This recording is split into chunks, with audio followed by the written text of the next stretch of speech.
yang tadi sekali potong itu jangan sampai pisau keangkat dulu, lalu dibalikkan lagi. Kecuali lagi nyembelih, lagi motong, tiba-tiba sapi dagang, pesona lesok. Nah, gancar ngambil yang lain, kita kan ini boleh. Hukumnya boleh. Karena itu terjadi di dalam kedaruratan. Itu hukumnya boleh. Malah itu mah, lu jangan besok, ada kan besok. Wah, nanti hiji deui nanti mulai kemana? Baru dipotong ada di sana. Maka si penyembelih itu minimal bawa 2 orang. Atau penyembelihnya eksekutor di bawah 1, asistennya bawah 1. Ketika ada hal-hal yang tidak diinginkan sudah sia-sia. Karena sudah bisa terjadi. Besoknya bisa jadi murah karena sapi gagah, domba gagah, dan lain sebagainya. Maka siapkan jadi ketika kita besoknya murah, besoknya besok jadi siap. Lalu dengan segera ditempelkan kembali melanjutkan sebelum yang tadi itu statusnya halal boleh hukumnya. Nah kalau itu kan emang pulau, kalau punya pulau kan datang dari jauh, wah sama tuh, anggus kita jadi bangke. Nah selanjutnya sekarang alat sembelihannya. Nah alat sembelihannya untuk sahnya proses sembelihan adalah bukan berupa gigi dan kuku juga tulang. Jadi alat sembelihannya sanes dina kuku, sanes oge tina tulang, gitu. Nah, sanes oge tina gigi alat sembelihannya. Kalau dari ketiga jenis itu hukumnya walaupun tajam setajam silet sekali potong langsung nyemplung saana putus, tetap itu tidak sah hukumnya. Nah, kalau dipakai yang untuk sah itu selain dari benda yang 3, bukan gigi, bukan kuku dan bukan tulang. Selebihnya dari itu boleh silakan. Nah, syarat alat sembelihannya untuk kesahan sembelihan harus tajam. Maka tidak sah menggunakan pisau tumpul jika tadi. Bisa gesel. Oh, hilang aja geus luput leket kesak karek tamat. Nah, ketika putusnya urat tersebut bukan karena tajamnya, melainkan karena gede tenaga atau karena bebannya yang berat, maka hukumnya tidak sah. Maka status yang tadi di video, kalau melihat aturan ini, kan tadi video pertama kan, derah nama, tapi ya kan dibebankan si eksekutor kan, berarti menunjukkan pisaunya tumpul dan kenanya bukan karena tajamnya pisau, tapi karena gede tenaga menguncinya tidak sah. Satu. Yang kedua karena bebannya yang berat, misalkan bedogna ayam 10 kilo, saking gede. Nah, itu yang disebut kan kadang kan dulu itu proses di RPH itu kan sembelihannya ada yang pisaunya itu yang gede pak, kan si sapi ditaruh di sini. Nah pisaunya dijatuhin, druk gitu. Nah itu juga tidak sah karena bukan karena tajamnya alat sembelihan, tapi karena bebannya yang berat. Putusnya mau urat, bahkan sekaligus dia putus dia sirah-sirahnya. Gitu. Tapi bukan karena ketajaman alatnya, melainkan karena bebannya yang berat. Atau tadi putusnya putus uratnya, tapi bukan karena tajamnya, tapi karena gede tenaga menyembelihnya. Itu oke sama tidak sah. Nah, penting memperhatikan alat sembelihan. Nah, saya di sini sebagai contoh membawa alat sembelihan sebagai bahan, karena yang sudah disepakati oleh Kementerian Agama minimal Pak untuk pisau sembelihan itu harus slice kertas, ada kertas Pak. Yang tidak ada tulisan penting guys. Tisu. Oh, ulah tisu. Pasti itu kertas nasi. Oke. Nah, jadi kita harus paham. Badannya beli, Bapak ceklah alat sembelihan. Nah, kalau dia mampu, nah ini kan ada unsur kertas, ada unsur plastik. Nah, cek Bapak, Lamun mampu kertas, berarti itu sudah memenuhi standar. Minimal standar karena kertas, maksimalnya karena tisu. Ini sudah memenuhi untuk standar. Jadi ini sudah. Lamun karena kertas tergerak-gerak karena kertas, nah berarti itu tidak memenuhi standar untuk alat sembelihan. Ini mengukurnya itu Pak, standarnya ke sini. Nah, kalau untuk ngecek golok itu tajam atau tidak banyak cara, bisa ke sini. Nah, kalau ngemintul mah digoreng siapa dikirim? Kan kalau yang tajam kemakan ke kukunya Pak, atau bisa ke ini Pak, ke bulu, dikerik. Nah, atau bisa ke sini. Kalau yang tumpul, normal benar. Jadi kalau orang mana gini, sebut dari gini, dari gitu kan, bukan ke situ cara ngetesnya. Minimalnya pengetesan senjata itu alat sembelihan tajam atau tidak kertas. Itu yang disepakati oleh pemerintah, Kementerian Agama dan MUI. Tapi tidak salah-salah Pak.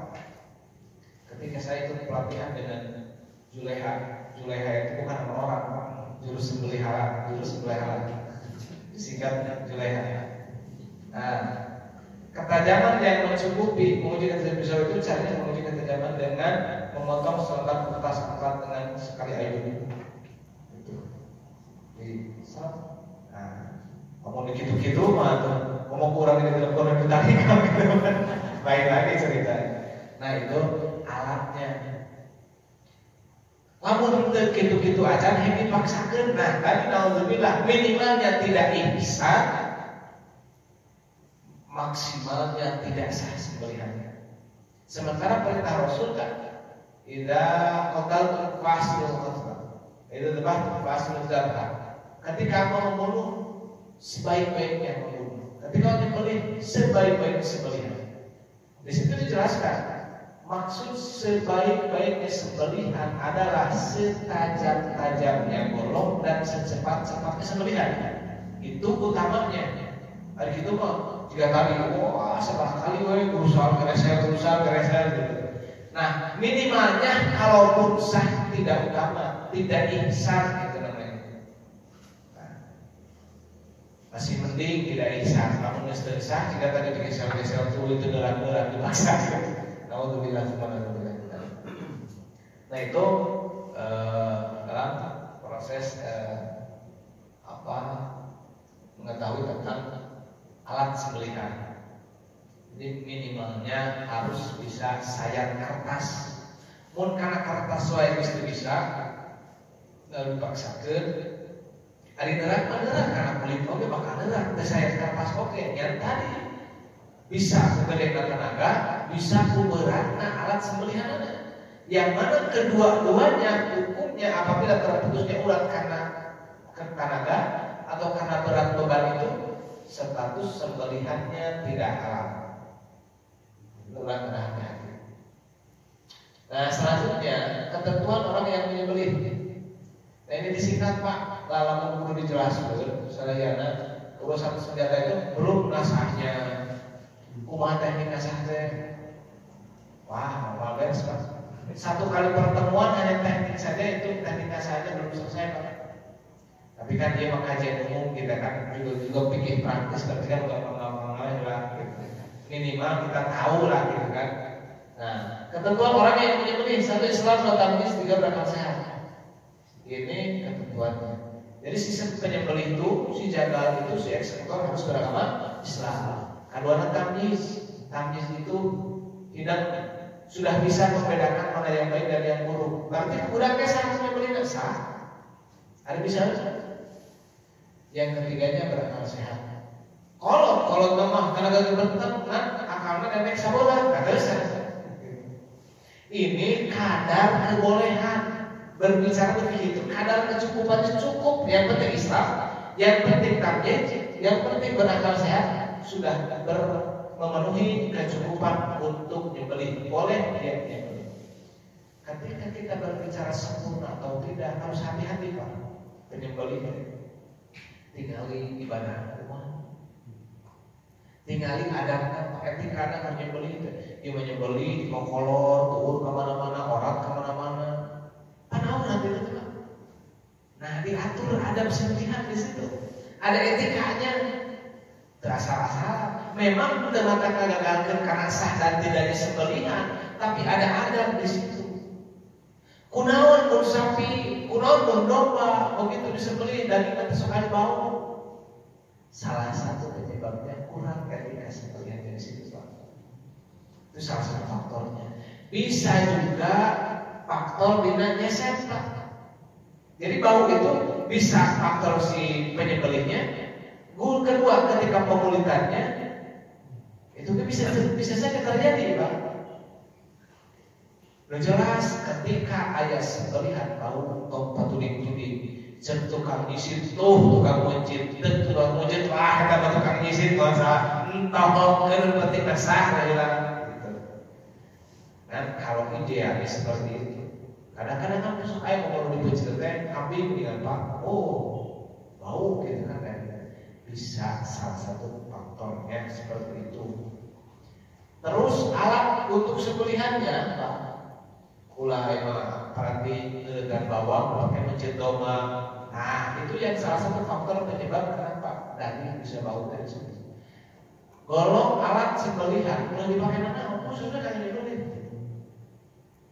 Minimalnya dipakai buat daging nggak boleh, asal masih kena gitu kan. Ulah dipakai mulai pakai gunakan bawang eta, adekan suruh eta. Nah ulah gitu. Nah itu diatur dengan adab atau etika sembelihan dan masih banyak. Tapi yang paling penting minimal kita itu nyampe target kumasarana sembelihan eta salamat sah we cek aturan begitu minimal memang urusan bau kali bau-bau beda daging iya gitu. Pantas bapak-bapak yang bau-bau.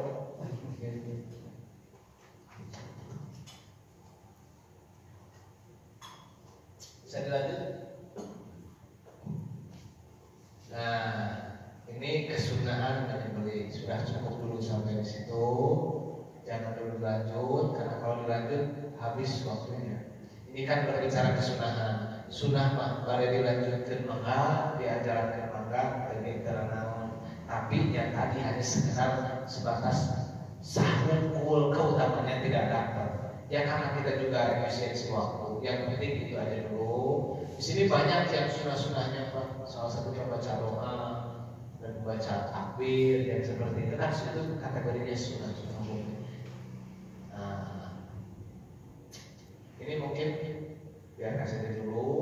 Nah, karena sekarang kita masuk ke sesi tanya jawab. Jadi, dari uraian yang tadi dari awal sampai barusan, barangkali ada pertanyaan, silahkan diajukan dengan catatan pertanyaannya tidak sulit untuk saya jawab. Insya Allah langsung dijawab ya. Penuh headset orang jawab.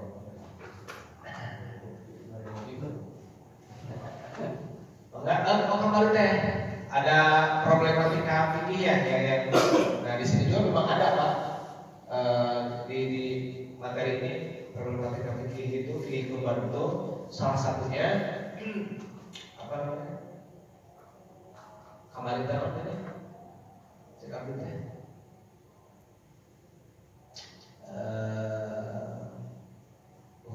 Dulu ya ini aja banyak. Kurban sekolah, kurban. Iuran kurban. Iuran kurban. Di sekolahnya. Proses sekolah. Nah, pan di sekolah itu sok aya aturan, sok ngajulkeun bahkan ngawajibkeun ka siswana iuran kurban. Sabaraha iuranana? 100.000, 50.000, 25.000 tergantung bagaimana sekolahnya. Nah, itu statusnya tekana kurban. Ya mungkin bagi yang tahu kita sudah kita. Tapi kan di sekolah itu nggak bilang itu Pak. Iuran kurban bahkan wajib hukumnya. Bahkan di anggaran wajib berarti dipaksa. Gitu. Nah, kita harus tahu dulu dasar hukumnya. Bagaimana cara seperti itu boleh atau tidak? Menurut saya tidak boleh Pak memaksa. Kan mewajibkan kata memaksa dan ditujukan kurban.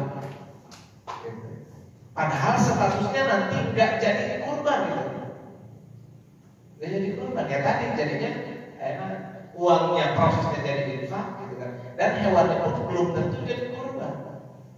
Kalau misalkan sekolah kurban ini dari SD anu, dari SMA anu, dari SMP anu, kurbannya semua sekolah jeung guru-guruna jeung murid-muridna ratusan, pas ditunggu da domba leutik gitu kan.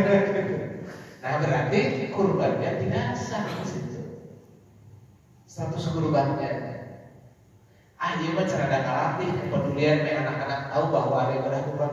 Bagus, saya setuju itu Pak. Setuju. Ngabiasakeun minimalnya mengenalkan itu ke anak terus bagus, saya setuju. Yang penting tong di judulan wajib, tong di judulan kurban.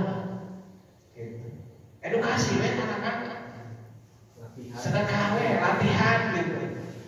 Nah, nanti kan masalah prakteknya nanti kan itu nggak ditentuin. Oh ini misalkan udah patungan, jadi satu domba misalnya. Nah, kalau misalkan begini Mas, sudah ini kurbannya kita sedekahkan atas nama bapak anu, misalkan kepala sekolahnya misalkan disembelih atas nama bapak kepala sekolah tersebut dari hasil patungan anak-anak tadi yang kita hukumnya bagaimana? Boleh Pak. Jadi nggak perlu jadi mengorbankan kepala sekolah berarti gitu. Boleh. Tujuannya kita edukasi, mengenalkan ke anak-anak. Boleh. Nah, ulang di bulan diwajib padahal wajib. Sudah we tujuannya latihan ke anak-anak mah orang tua sampai dengan jelas kan bayar ke anak-anak nama gitu. Dan latihan supaya anak-anak juga tahu bahwa itu proses kurban. Nah, seperti itu. Jadi iurannya kalau memang itu dia untuk infak, jadi kalau itu untuk kurban lalu atas namanya satu sekolah itu nggak sah, karena dekat itu dekat dia gitu. Kurban lain sedekah lain gitu kan. Nah itu di dalam iuran yang biasa diadakan di sekolah. Atau orang kena tok dia kentek kan tinggal kemasan-kemasan diperbarui lagi gitu. Aturannya dijelaskan lagi. Karena harus jelas.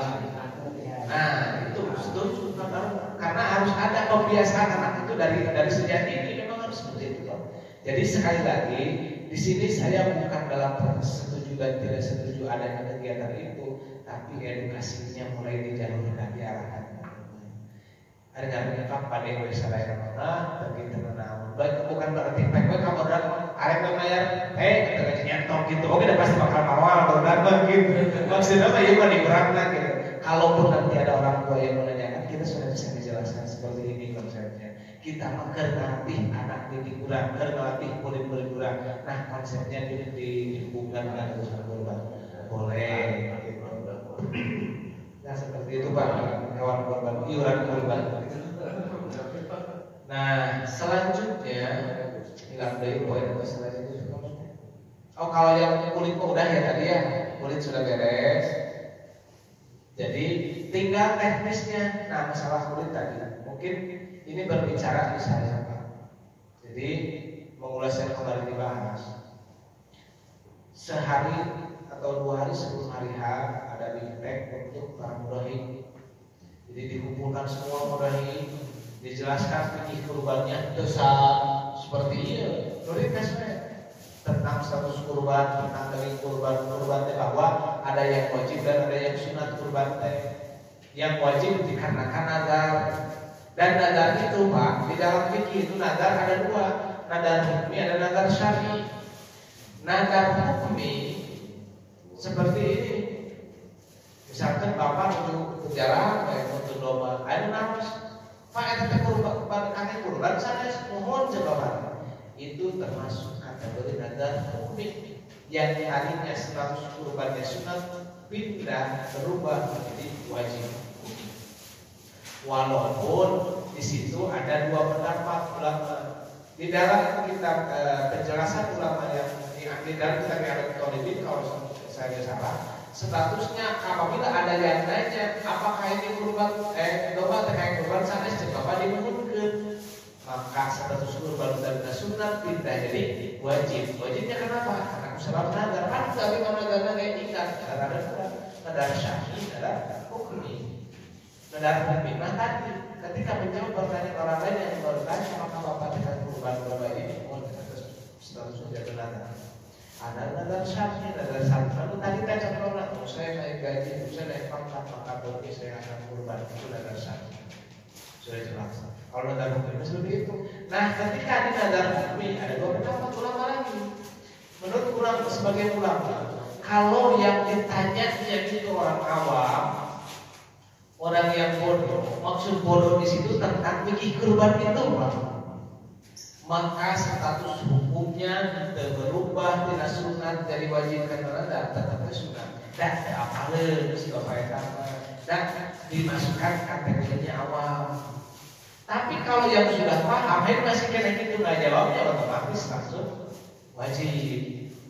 Tapi menurut ulama yang lain tidak ada tafsiran di situ, tidak ada rincian di situ, mau dia awam mau dia alim ketika ada yang nanya apakah ini norma yang bapak tuntut itu untuk kurban dan dia mengiyakan, maka statusnya langsung jadi kurban wajib karena nadar. Nah, nadar ketika kurban yang sudah menjadi wajib, jangankan sepertiga yang kita ambil, jangankan 2 atau 3 kilo yang kita ambil, 1 suap pun haram hukumnya memakan hewan kurban itu. Dan bukan kita saja sebagai mudhohi, tapi termasuk orang-orang yang wajib kita nafkahi. Istri kita, anak-anak kita juga tidak boleh makan daging kurban itu. Nah itu dijelaskan kamu dagingnya. Kumaha atuh solusina ada hese. Ayeuna mah neangan kurban anu sunah tara ningali kawalan pendapat anu tadi anu mutlak bahwa keharamannya mutlak mau awam mau alim sama saja menjadi nadar. Solusinya yang kita cari bukan hanya sekedar kita menjelaskan bahwa itu halal itu haram. Solusinya bagaimana? Ada proses ijab qabul. Kalau saya di komplek kami di Raja 3, kan kalau sampai 7 orang nih Pak, ditentukan siapa yang akan mewakili dari yang 7 itu. Disepakatilah dengan 7 orang itu. Pak, di telah bentuk si A jadi yang mewakili untuk ijab qabul. Orang yang 6 orang itu sepakat semua menyetujui bahwa ridho dengan orang itu. Nah orang ini nanti yang akan ijab qabul, begitu selesai dipotong hewan kurbannya, langsung dia ijab qabul. Ijab qabul seperti apa yang dimaksud?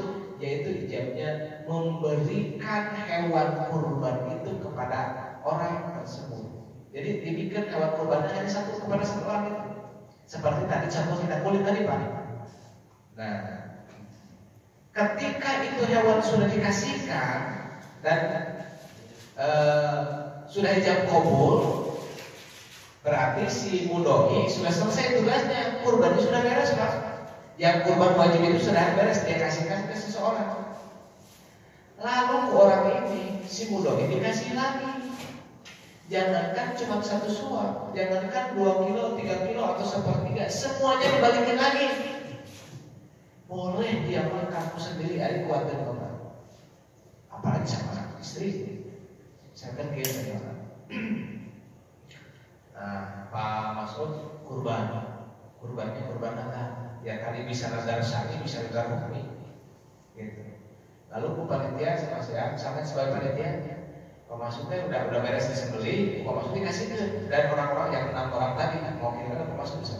Kata Pak Masud, Pak, ini kurban saya dan orang-orang yang mewakilkan kepada saya berikan kurban saya dan yang diwakili saya kepada Bapak. Masih berarti butuh tak kurbannya?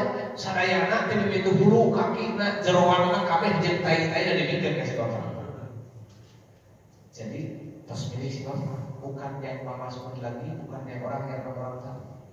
Jadi Bapak saya udah piraku saya sedih kembali-kembalikan Pak Masud.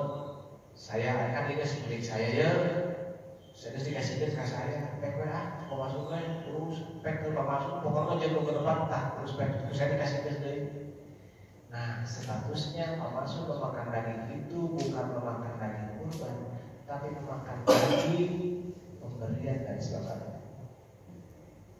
Boleh itu makan. Nah itu alternatif atau solusi untuk supaya kurbannya tetap sah, aturan tidak dilarang, kita tetap kebagian dagingnya. Karena kan jadi masalah Pak ketika panitia dengan jatahan 2 atau 3 kilo bagi yang mulut dan bisa-bisa panitia atau isu kuali percaya deh kan. Terus ganti panitia bukan kurang terlalu yang dagingnya. Nah itu Pak. Karena itu mau nah, kenapa bisa seperti itu? Karena kan si mudah kita Pak ayam yang bilang dia. Sana segera aja kan saya itu punya saudara. Kalau kurban itu kan sudah menjadi adatnya kita bagi ke saudara yang lain kan seperti itu. Jadi lapor tadi mengheureuy ya Mas mah gitu. Urang mudohin sana soyoban itu aku urang kan urang soyo bagi dulu urang tadi anu teu mampu ataupun saudara urang walaupun mampu tapi urang pengen menghadiahkan kepada mereka karena kita kurban. Nah, kalau solusinya seperti itu boleh. Kalau belum dengan proses itu lumayan haram. Baru-baru kan ada dibeli kilo-kiloan, makan satu suap saja haram hukumnya. Nah, untuk supaya tidak terjadi ngabentur karena keharaman kurban, makanya kalau di kami setelah selesai sembelihan kurban ada ijab qabul. Jadi manfaatnya panitia itu leluasa, kulitnya bisa dijual, dagingnya juga bisa kembali lagi ke mudohin kita bisa kasih. Tapi nasinya bukan 2/3, bukan 1 kilo, bukan 3 kilo, bukan lagi ayam mudohin yang minta. Tapi daging itu kebijakan dari panitia. Ada 1/2 kilo kan kalau belum ada dari musim kurang boleh. Sifatnya kebijakan, bukan memberikan hadiah yang 1/3 atau berapa itu nilainya. Tapi panitia sekadar ngasih apa kurban mana yang sepele kau urang sampai hiji ditujukan mana yang urang dua kali dan aksi dilakukan berbuat baik kepada orang yang baik kan itu bagus dan dianjurkan. Dan bere-bere 5 kilo misalkan kasih weight 3 kilo atau 2 kilo sesuai dengan kebijakan. Silahkan boleh. Kalau tidak ada jam boleh, tapi panitia jadi nyamanan bikin deh kadinya. Dua-duanya tidak boleh. Karena apa? Panitia dengan mudohi wakil panitia adalah wakilnya. Kena bukan dirinya. Atau itu saja harapnya. Nah seperti itu Pak. Kurang lebihnya cukup kayak sudah lebih semenit Pak. Ya mudah-mudahan di pertemuan-pertemuan berikutnya atau di obrolan santai berikutnya kita bisa ngobrol lagi masalah tentang kurban karena jujur saja ini belum setengahnya fikih kurban tersampaikan. Tapi mudah-mudahan walaupun secukupnya minimal bisa menguburkan kewajiban kita selaku manusia, selaku panitia tentang memahami fikih kurban dan mudah-mudahan ada manfaatnya. Kurangnya, kesalahannya semata-mata itu adalah kekhilafan, kealpaan dan kebodohan kami. Kalaupun ada sedikit satu kata, satu kalimat yang benar itu semua semata-mata keluar dari Allah. Yang mudah-mudahan kita semua diberi kekuatan untuk melaksanakan dan memanfaatkannya. Amin ya Allah ya Rabbal Alamin. Hadanallahu ya majma'in. Wassalamualaikum warahmatullahi wabarakatuh. Waalaikumsalam.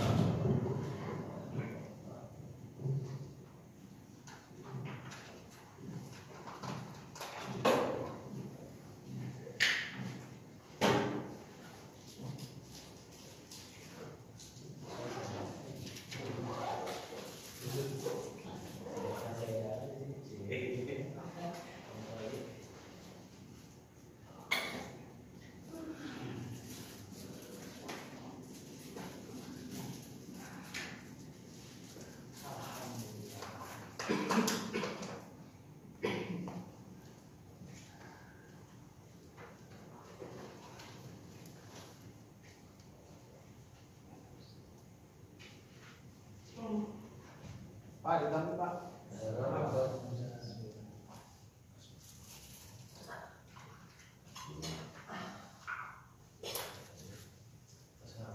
Ayo Pak.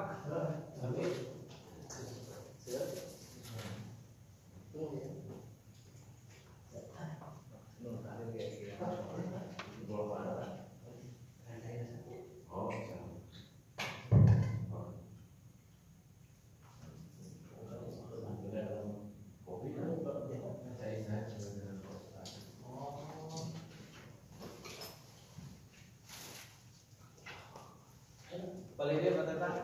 Iya, dia gabung Pak. Iya pada dilatih dulu, taruh dulu dari sekolah. Oke,